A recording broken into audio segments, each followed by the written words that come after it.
Bonjour mes amis, 8e vidéo sur les manquements de Marie-Ségolène Royal. Au secours, Ségolène revient en 2002, enfin elle le voudrait. Aujourd'hui je vais vous parler de sa ridicule et désormais célèbre route solaire. Sur le plan de l'énergie solaire, elle avait déjà sévi en Poitou-Charentes, son laboratoire d'excellence environnementale, avec sa ridicule voiturette électrique Mia, dans laquelle elle s'était pavanée le jour de l'inauguration dans les rues de Poitiers, à la grande consternation de la population, tellement cette voiturette était ridicule. Cela avait été un désastre économique et un coût énorme pour le budget de la région. Et voilà, elle va faire encore mieux arriver au ministère. Elle ne se souvient de rien. Ces erreurs n'ont jamais été des erreurs. C'est des coups de génie auxquels personne n'a rien compris. Sur le plan des panneaux solaires, il faut de l'espace, bien évidemment.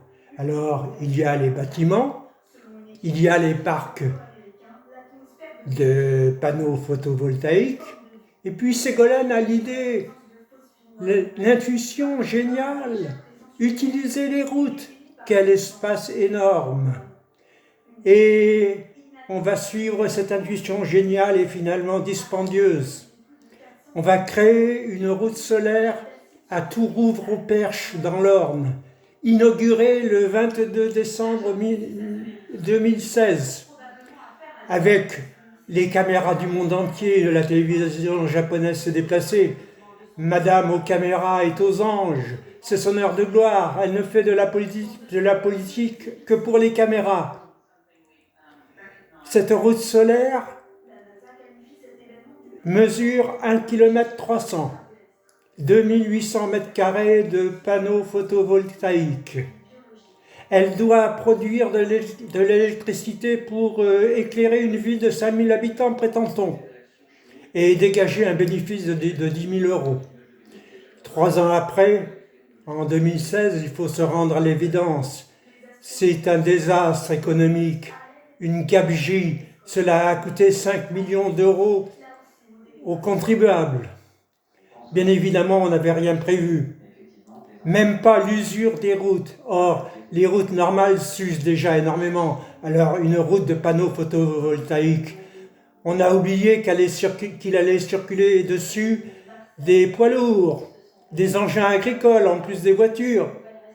Donc une usure maximum. Et puis on n'avait pas prévu les feuilles d'arbres qui viennent abîmer également. La pollution est terrible pour une route photovoltaïque.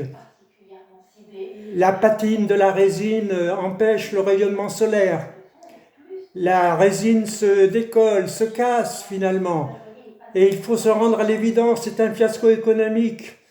On ne récolte que 20% de l'électricité escomptée. Eh bien, au lieu d'arrêter le projet, puisque ces idées géniales doivent être poursuivies toujours par nos politiques, on va décider de nouveaux travaux sur une longueur de seulement 700 mètres. Et la gabegie continue. Allez mes amis, je vous donne rendez-vous demain pour la vidéo la plus importante depuis le début. Le premier crime d'État de Marie-Ségolène Royal, criminel d'État. Celui de la mort inacceptable, honteuse, de Monsieur Bernard Hans, acculé par Ségolène Royal et ses sbires, acculé au suicide. Allez, à demain sans faute. Au revoir mes amis.